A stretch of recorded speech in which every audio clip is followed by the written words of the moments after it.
Hey y'all, it's Andrew Reed with Mossy Creek Mushrooms, and today I'd just like to give you guys a quick update on everything that's going on around the farm and show you what we've got going on. Before we get into that, I'd like to make a couple quick announcements. Number one is I've gotten a new sterilizer in from a buddy of mine.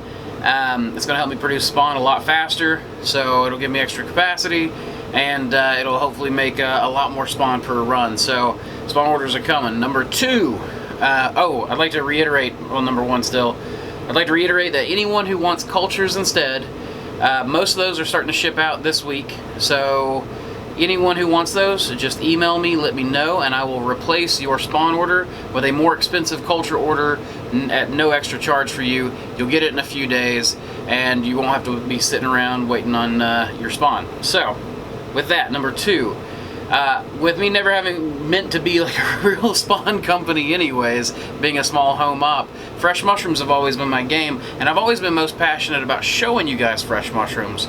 So in the spirit of that, we have started a Patreon account so that anyone who wants to, we've got different tiers that you can go on and try to, you know, whether it's like consultation time with me, culture plate of the month kind of deal going on. We've got a breeder program where if you want to help us breed new strains and we exchange new strains back and forth, we've got a tier for that. We've got a thank you tier. So just check out patreon.com/MC Mushrooms. It's MC Mossy Creek Mushrooms. I also kind of like it because, you know, I'm like a MC hammer. Anyways, geekiness aside, it would really help me out if you guys get on there, support me if you like us. If you can't, don't worry, just keep enjoying the free content. I appreciate you guys liking, subscribing to me, sharing my videos. It really helps me when you like, subscribe, and comment on my videos. And of course, anytime I upload a new video, while it is uploading, I've tried to go through and answer everyone else's comment from the video before, so please do not be afraid to leave your questions there. It may just take a couple weeks before I get to your answers. With that all out of the way, let me show you what we've got going on the farm. Of course, we've always got mushrooms. I have never grown so many mushrooms in my life, guys. This is amazing. We're doing anywhere from 80 to 90 cases a week. That's 800 to 900 pounds of mushrooms grown out of my basement every week. That's all getting shipped to Knoxville and Sevierville and all over the place. So we're doing really, really well. Really quick, another update that I'd like to show. Aaron Johnson, if you're watching this, thank you, buddy, for exchanging that culture with me. Right here, he has, let's see if I can get it to focus on there, a nice comb tooth strain that he sent me. That comb tooth, it's very different than the comb tooth I grow. Doesn't seem to be as heavy yielding. It's a little slower to grow, but it is feathery. I've never seen a comb tooth strain that grows so feathery. The one that I've got is real branched and thick, kind of like lobster tail. This one is, I don't even know how to explain it. So I'm always down for culture trades, guys. Genetics is the name of the game. I love doing that. So anytime you guys want to exchange a culture, we'll see if you got anything that interests me, and if I've got anything that interests you, and you just let me know. So, besides having tons of mushrooms, so many mushrooms, my refrigerator's full. I've already made all my sales to my chefs. I ran out of boxes today. That's been a long time since that's ever happened. I mean, I order boxes by the hundreds now, and poof, they were gone. And our shipment hasn't come in yet for the other ones. So I've got mushrooms waiting to be picked and no boxes to put them in.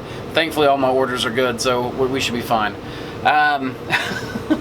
With that, let's just kind of take a look around the grow room, shall we? I mean, here we go. Mushrooms as always. Big, beautiful clusters. Never been a better time ever than to grow mushrooms now. Look at those. It's King Blues growing in strong. We've got our bear's head. Oops, see if we can get you some light there. Some bear's head mushrooms just coming in. Lots of Pathfinders right there in the back. Pathfinder's favorite oyster. Real quick rundown on the Pathfinder. My buddy, who also owns a small part of Mossy Creek Mushrooms, used to do some forest surveying for the Park Service. When he did, at one point he was in the woods, and as he was walking along, he said that it was real cloudy, real dark. This is in Washington State, so apparently it's real cloudy and dark there. I don't know. I've never lived there. East Tennessee's a green tunnel, so. But as he's walking along and it's just dark, he said they round this bend and there's a break in the clouds and a ray of sunshine coming down, and off in the distance that ray of sunshine touches the ground, and there's a broken tree with a bunch of oyster mushrooms on it. And he said he must have looked crazy to the rest of his crewmates because he just took off running towards that oyster mushroom, and he was going, "Oyster mushrooms!" Which he said when he got to them, they were a little old and he didn't really want to eat them, but because he and I had discussed how to make cardboard spawn, he made cardboard spawn right there in the field. When he got back home a few days later, he mailed that to me, we cloned it out, and now we have the Pathfinder oyster. Easily the best quality mushroom you'll ever have eating wise. It isn't as high of a yielder as like my King Blues are, but my goodness, taste wise, that thing is the sweetest oyster mushroom you've ever had. Going back to our tour, bam, look at all those mushrooms. We're trialing some reishi mushrooms. It's a North Spore reishi. I just recently got some Boston Edison reishi started off in the grow room. Jason and Laura put that in the grow room, I think today, and then a few days ago we put another test batch in. Boston Edison reishi is my favorite reishi strain. Grows in super fast. The bags grow in like a week. I got that from Ryan over at Terrestrial Fungi. So check out Terrestrial Fungi. That guy is awesome.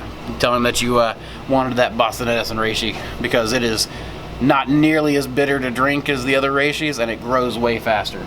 So, oh man, some nice fog coming out thanks to House of Hydro.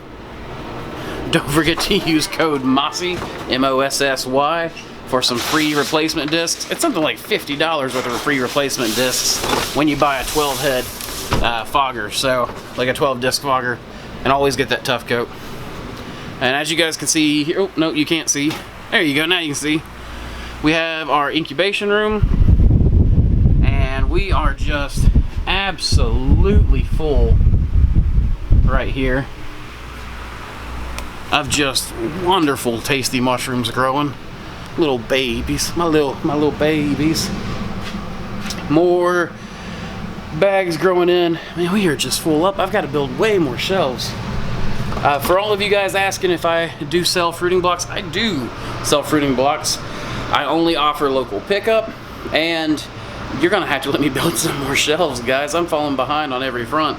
I've just never expected to be, you guys to be this willing to trust a dude on the internet. But spawn orders are growing in and getting ready to go out. I've got culture orders going. I've got way more spawn I need to make. We just cleared these shelves over here, right there, those guys. Just cleared those off today. Laura and Jason came in and did a good job at lab work. Their production time's getting down. I think they, like less than 2 hours, they did 120 12-pound blocks today. So I couldn't be happier with those guys. They're doing awesome. And of course, oh, there we go. Got the honeycomb table. That seemed to stabilize after a while. Paint stopped coming off except right there in the work area. So for now, it's working out. Oh, you guys are gonna like this. Let me turn the water on here to Fenrir. There we go. Now, Thor has changed. Thor has no hammer. Look at that. Oh no. Where is it? There it is. Look at that. No hammer. How are we gonna operate Thor without a hammer, guys? It's crazy. Oh no. What am I doing? You guys know what's coming. You already know what's happening. Look at that. And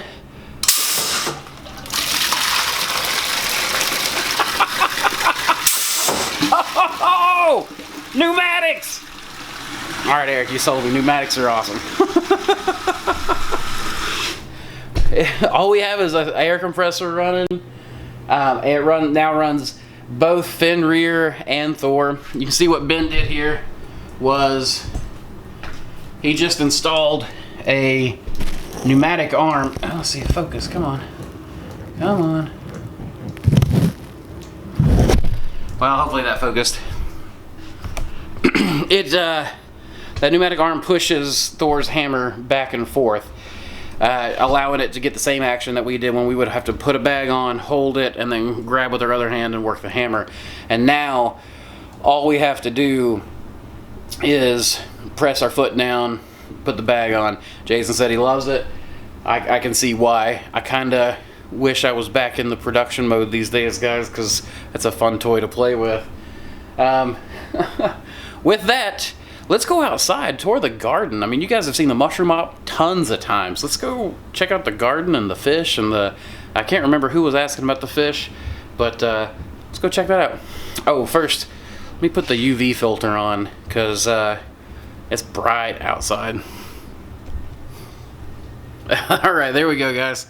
Alright. Let's go outside. Oh my gosh. The sun. It's evil. Alright, so here we go. We have a load of blocks in the steamer. This is a very small load. We're actually tapping the brakes a little bit, as seeing as how our shelves are so full.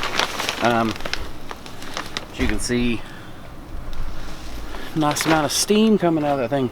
Like I said, it's about a little less than a half load.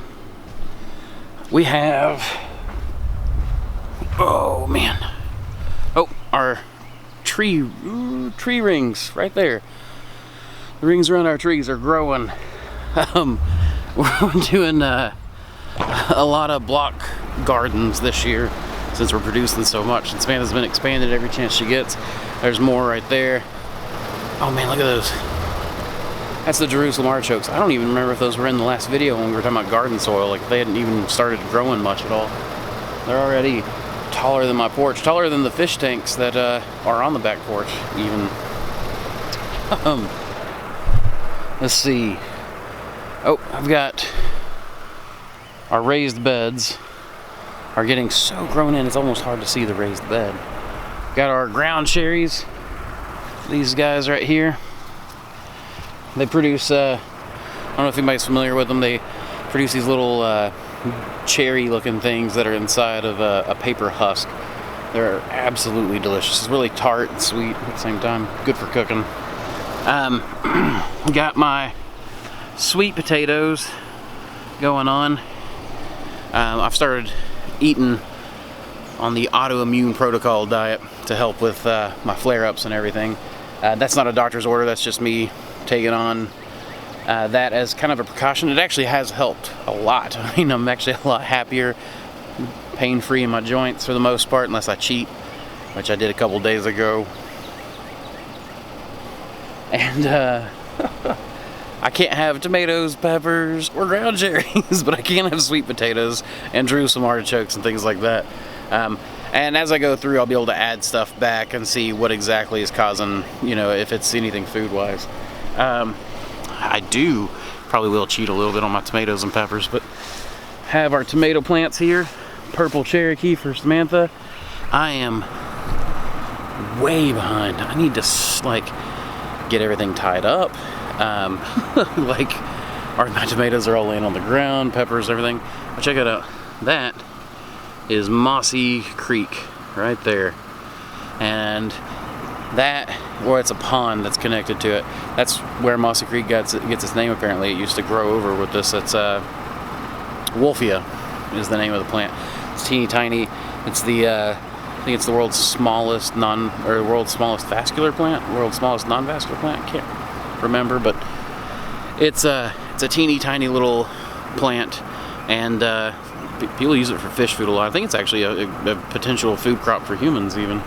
But we have all of these peppers, my Calabrian chilies back here. Ooh, where are they?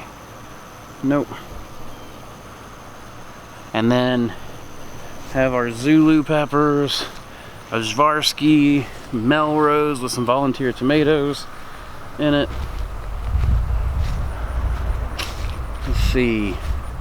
More tomato plants. These are Coeur d'Abeau. They're one of my favorites. I love oxheart types of tomatoes. And even have some volunteer sorghum. We grew sorghum like 2 years ago. And in fact, it used to be like in a patch right down over here.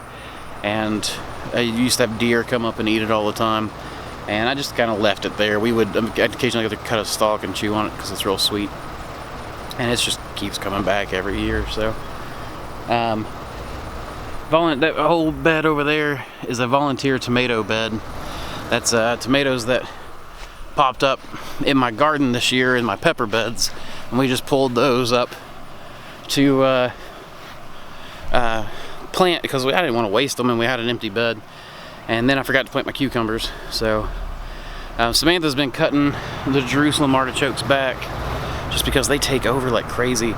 We usually harvest them Christmas Day, and they are super sweet and wonderful. You do have to be careful if you cook them, so make you gassy, but they are a fantastic food crop, especially for like winter time, because they just store right in the ground, and they just grow like wildfire. The more you try to cut them back, the more they grow. And birds use them as habitat in the winter time. We get tons of finches. They'll eat the seeds out of them. Those plants will get like 12 feet tall, and when they get 12 feet tall, they in the fall they produce these huge sprays of just sunflower like looking flowers. In fact, I think they are in the sunflower family, and they're just gorgeous. So I love them because they're gorgeous. They provide shade for my back porch. They're a food crop. We can get them in the winter time. They're sweet tasting. It's a good crop. Got the fire pit going on. Now, I can't remember who it was exactly that asked about the fish, but this water hose, I have a water hose right here, and that is connected to my fish tanks that are up here on the carport. Used to call it the Gog, as in the synagogue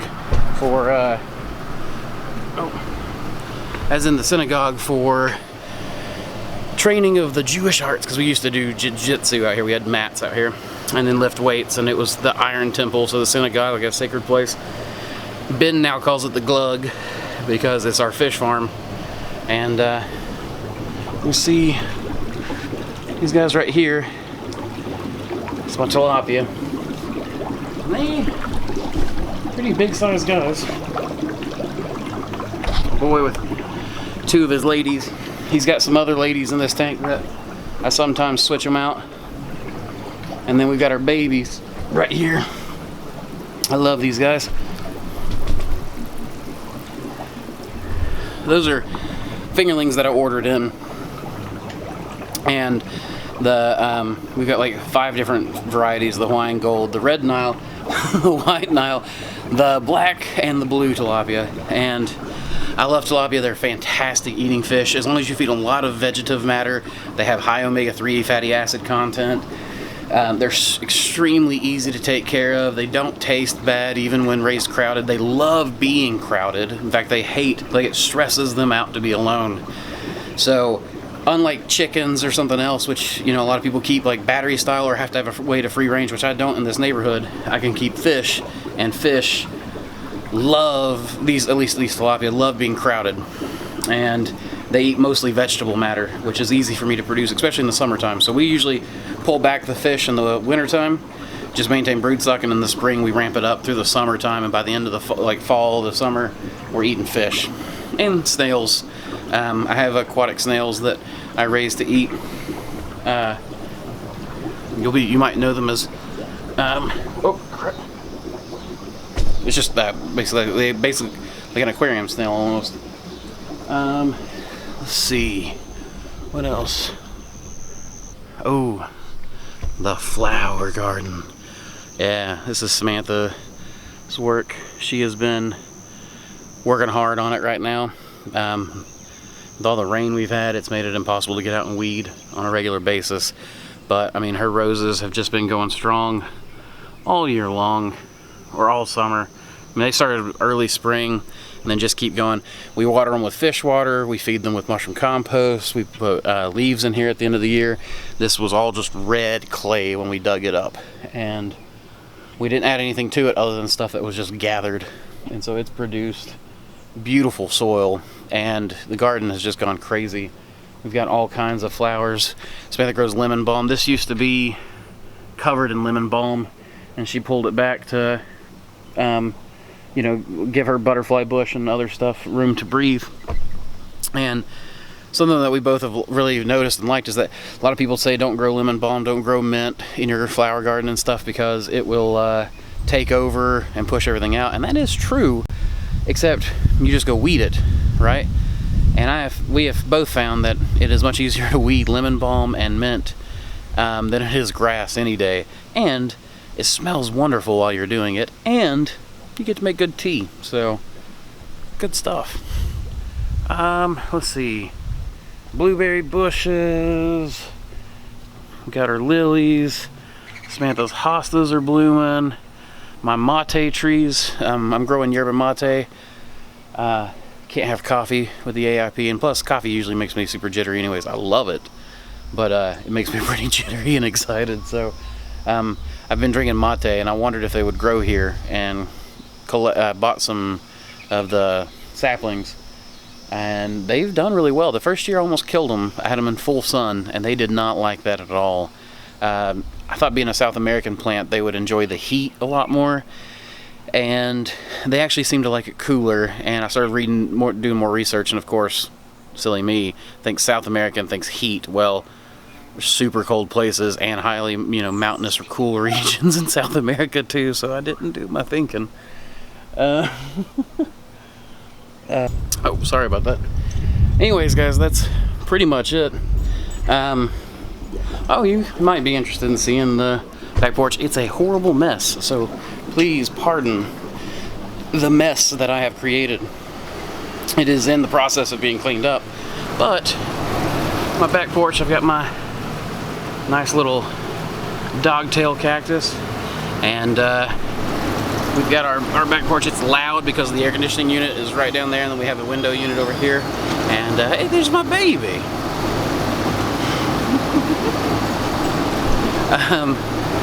That's the light of my life. And we have my little, it's just a little aquaponics setup. I mean, I don't even know if you can call it aquaponics because it's not really terrestrial plants, it's mainly aquatic plants. Taro, water spinach, pitcher plants. I have two little bog gardens there, sundews, pitcher plants, Venus flytraps. Water lettuce, duckweed, pickerel rush. We do have some like basil and stuff growing in there that seems to do better in aquatic systems and other things. It's just real simple. I have goldfish in here, and with goldfish in the tanks, water gets pumped up. That's a still water filter. As water comes in, it just kind of swirls, leaves a lot of the solids behind. I have a more mechanical type filter here.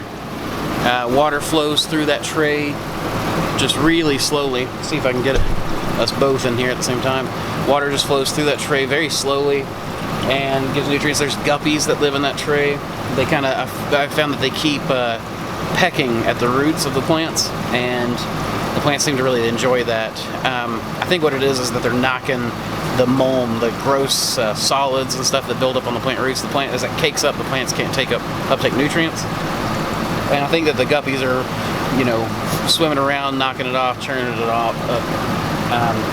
As the water flows through here, flows down into, I just got a little seedling tray, as you can see here.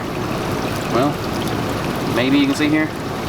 And it's just one of the ones that's perforated. It's got the holes in the bottom, so as water flows through it, it flows at a faster rate than it just falls through.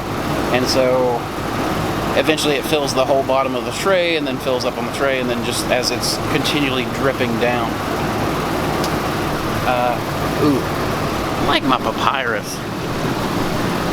I don't know why. I think ever since I played that game, Pharaoh, when I was in like middle school, just always loved anything that kind of like looks even slightly Nile River like.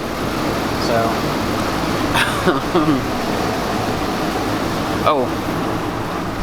so Samantha loves ginger, like absolutely loves ginger, adores it. If we go eat sushi, she gets extra ginger, and then an extra special order of ginger on the side just to be safe.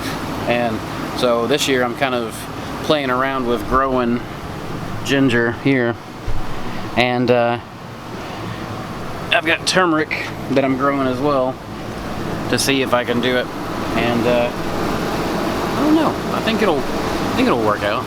It seems like it's growing okay. I think it may need a bigger pot, and but it seems to have really started up when the sun came out and the heat started coming in. and all the thunderstorms rolled off. So, let's see. With that, guys, if you guys have any comments, please leave them below. Give me a like, a thumbs up if you like this video. Please subscribe to that channel. That helps so much when you guys do that. And as always, y'all, keep spawning culture.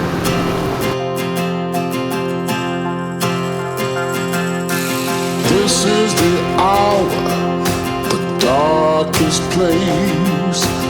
Dante's Inferno, the devil's maze. It's a good world, good world going bad.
Half the people dying while the rest of us are splitting hairs. It's a good world.